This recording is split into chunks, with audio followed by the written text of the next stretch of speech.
VIP Cecil, the king of the jungle. With all of the things in the news about canned hunting and game hunting, I'm sure you all know about the drastic decline of the lion population in Africa.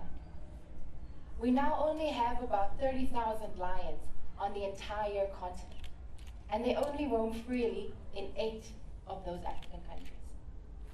So how many lions did I say? 30,000, right?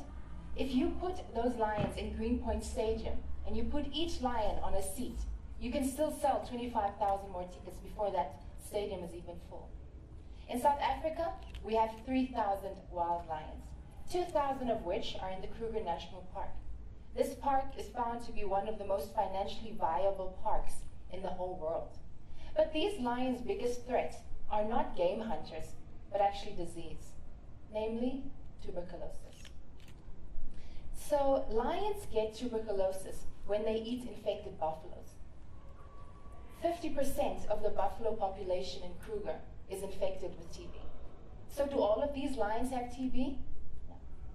And how exactly do we know if these lions have TB or not?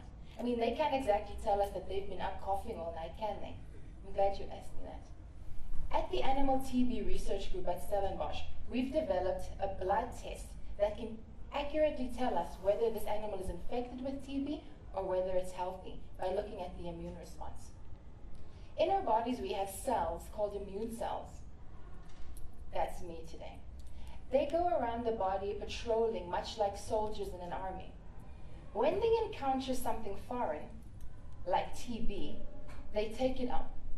And once they've taken up TB, they send out little molecules, messenger molecules, to other cells of the body to recruit them to mount an immune response, much like soldiers that are going to war.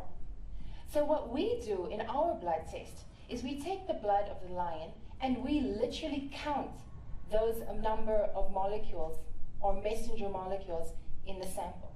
The higher the number of molecules present, the more likely the animal has TB. Now you may be wondering, why do we even care whether or not lions have TB? Well, if we take an animal that is sick to an area where there is no disease, we are transferring that disease to that new place. And this can have devastating ecological and economic impacts on that area. Lions are also a universal sign of strength and power. And you need to ask yourself, are they going to be fictional characters relating stories or things you remember in days gone past? Or are you going to do exactly what you can do in order to conserve this dying?